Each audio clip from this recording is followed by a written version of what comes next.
Hello friends, I am sorry मैं last week video upload नहीं कर पाई। बच्चों के समर वेकेशन स्टार्ट हो गई हैं, इसलिए हमने भी एक छोटा सा फैमिली ट्रिप प्लान कर लिया था।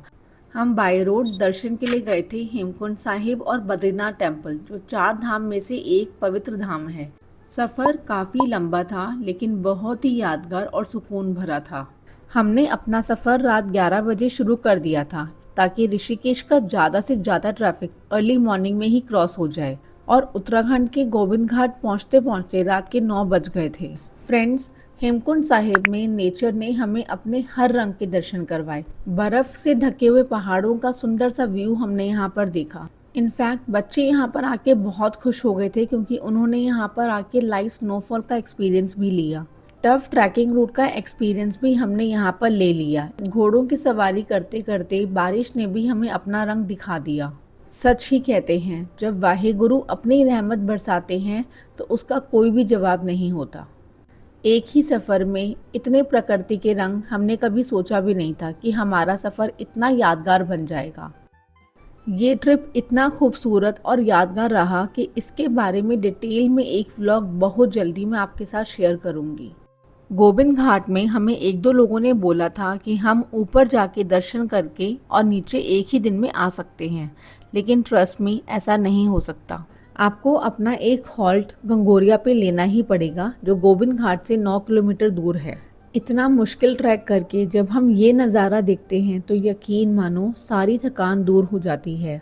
गुरुद्वारे के कड़े प्रसाद की खुशबू आधे किलोमीटर पहले ही आना ही शुरू हो जाती है, एंड ट्रस्ट मी, वो खुशबू बहुत अच्छी लगती है।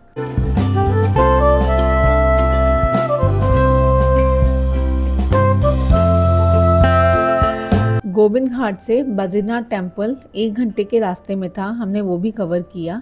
18 घंटे के ड्राइव करने के बाद हम रात 11 बजे हरिद्वार पहुंचे। हमें एक रात हरिद्वार में भी स्टे करना था, लेकिन हम इतना थक गए थे कि हमने वहाँ का स्टे कैंसिल किया और सुबह 4 बजे हमने अपने घर पे गाड़ी लगा दी। And this is a best decision. हमें घर पहुँच के एक दिन का कंप्लीट रेस्ट मिल गया।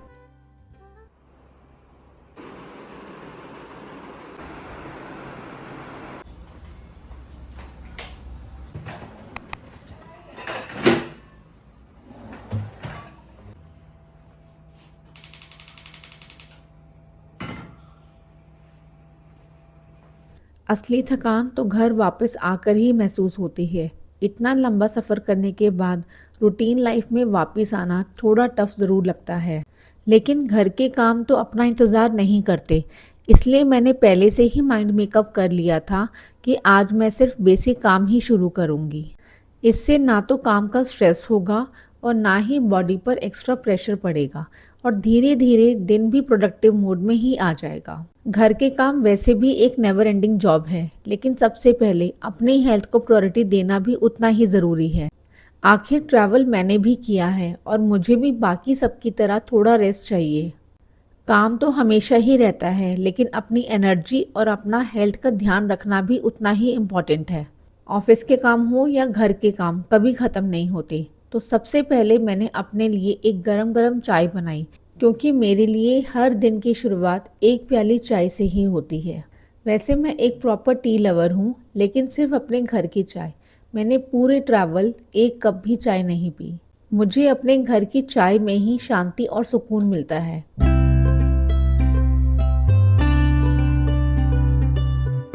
चाहे आप जितना भी ट्रैवल कर लो, घर आकर ही सुख और शांति मिलती है। जैसे मुल्ला की दौड़ मस्जिद तक, पूरा शहर घूमाओ, लेकिन सुकून अपने घर आकर ही मिलता है।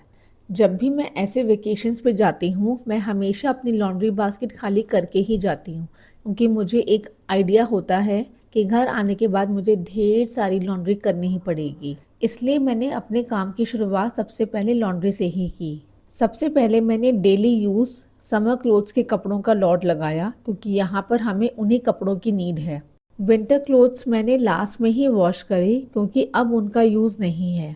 मैं हमेशा अपने साथ प्लास्टिक पॉलीथिन्स और एक्स्ट्रा बैग कैरी करती हूँ, ताकि घर आके यूज़ कपड़े आराम से सेग्रीगेट कर सकूँ। हमने अपनी कार से ही ट्रैवल किया था, इसलिए हम कोई सूटकेस लेके नहीं गए थे, और मैंने अपने सारे बैग्स अच्छे से धूप लगवा लिए। हम लेडीज़ कहीं भी जा रही हो मेडिकल पाउच रखना कभी नहीं भूलते, लेकिन ऐसे माउंटेन ट्रैवल के लिए कुछ मेडिसिन्स बहुत इंपॉर्टेंट होती हैं। जैसे medicine to avoid vomiting, stomach cramps, be safe, wet wipes, ये रखना कभी ना भूलें। हम होममेकर्स को लगता है कि हम घर आ गए हैं तो हम बिल्कुल ठीक हैं और सारे काम 1-2 दिन में ख़त्म कर ले। लेकिन फ्रेंड्स, ऐसा नहीं होता। हमारी बॉडी भी रेस्ट मांगती है, हमें भी थकावट होती है। सबको लगता है जो कार ड्राइव कर रहा है सिर्फ उसी को थकावट होती है, बाकी लोगों को थकावट नहीं होती। But trust me, it's not right. चाहे 10% कम हो, लेकिन टायर्डनेस हर इंसान को होती है जो ट्रैवल करके आ रहा हो। इसलिए मैंने घर आकर बहुत ही बेसिक क्लीनिंग और डस्टिंग रखी, ताकि मुझे बिल्कुल भी बर्नआउट फील ना हो और मैं शॉर्ट ब्रेक्स में अपना काम भी ख़त्म कर लूँ। ट्रैवल में यूज़ होने वाले सारे पाउचेस मैं हमेशा इस बास्केट में रखती हूँ, जो मुझे ईज़िली विज़िबल हो जाते हैं। मिनीसो के ये पाउचेस काफ़ी अफोर्डेबल और अच्छी क्वालिटी के हैं। ऐसे पाउचेस में अपना सामान, मेकअप का, मेडिसिन आप अच्छे से सेग्रीगेट करके रख सकते हैं। ट्रांसपेरेंट पाउच होने की वजह से आपको कुछ भी सामान ढूंढना नहीं पड़ता। बास्केट्स में रखने से इनको ऑर्गेनाइज और ढूंढना आसान हो जाता है।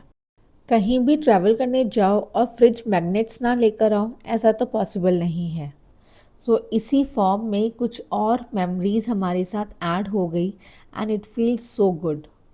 जब भी मैं बोर होती हूँ, मुझे अपना ये कलेक्शन देख के बहुत अच्छा लगता है।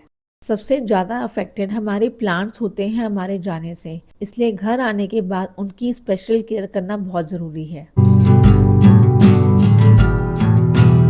चाहे आप जितना भी बाहर टेस्टी और डिलीशियस खाना खा लो, लेकिन घर आने के बाद सूदिंग एंड कंफर्टिंग फूड ही सबसे अच्छा लगता है।